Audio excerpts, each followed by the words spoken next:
Chocorua Lake in Chocorua, New Hampshire sits west of Route 16 in the Ossipee watershed at the base of Mount Chocorua.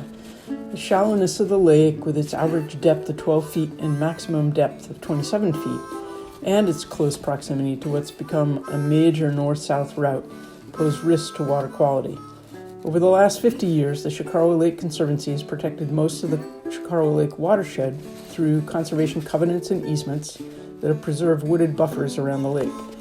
In the early 70s, the CLC persuaded the New Hampshire State Legislature to ban motorboats from the lake and successfully defended that ban in 1998. In 2001, the CLC was awarded a Conservation Award of the Year by the Carroll County Conservation District for its work on the Berms Swales project, an example of best management practices, or BMPs. The Berms Swales project really got its start in 1995 when Toby Page, a CLC trustee, and Dwight Baldwin, a CLC volunteer and longtime water quality monitor, noticed declines in water quality. Sampling data indicated increases in phosphorus, and particularly troublesome were observations of sediment transport along the eastern shore with an increased suspended algae. The CLC has been conducting water quality testing since 1982 as part of the New Hampshire Lakes Lay Monitoring Program through the University of New Hampshire.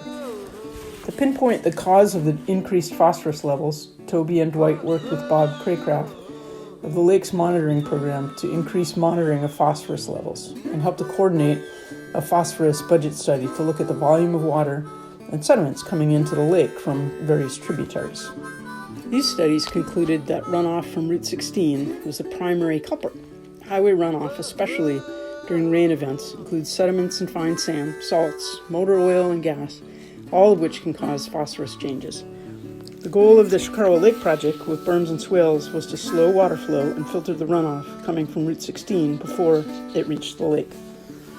The current Route 16 was built in the early 1950s. At one time, the highway ran right along the eastern shore of the lake. Old Route 16 was closed to traffic when the new highway went in. Eventually, the asphalt was removed for a portion of the beach area. This became the primary project area for the Berms Swales project. So how was this done? Well, the Berms Swales project included 4 best management practices.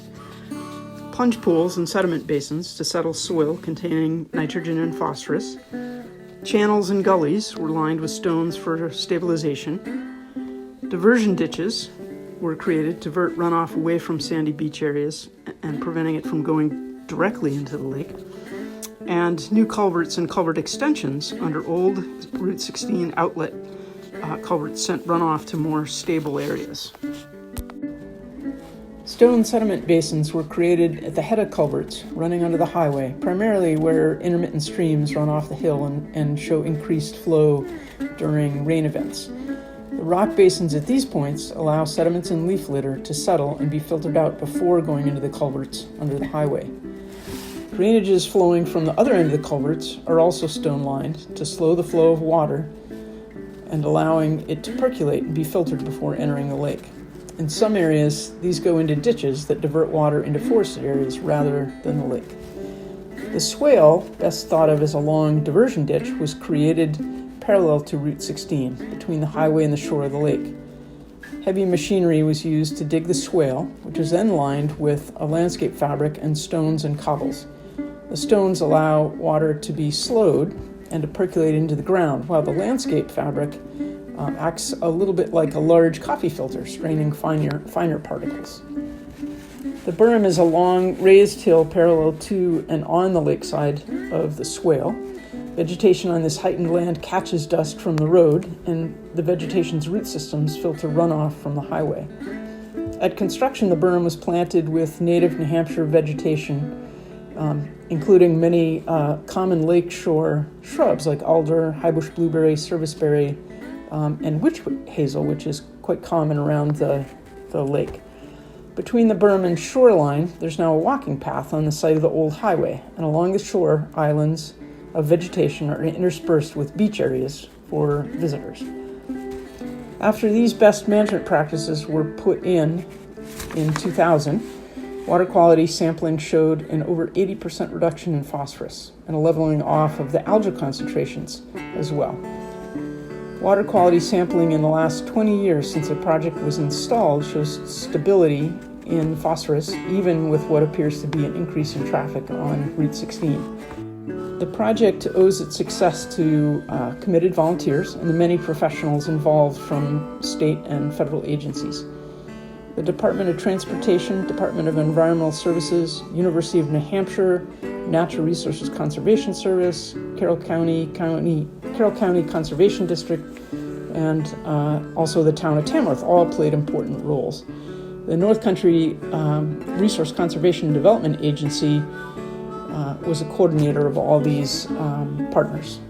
Of course, all this great work by so many requires regular maintenance. The swale and other drainages are maintained by raking to allow water to percolate and travel through the various filtering systems. Volunteers help maintain the berm by pruning vegetation, removing dead trees and limbs, and replanting when necessary. Culverts also need to be maintained, and with over 10 test samples taken each summer, we monitor for any changes in water quality. Climate change poses a risk for more heavy rain events with longer periods of drought in between, which make it harder for soil to absorb those heavy rains.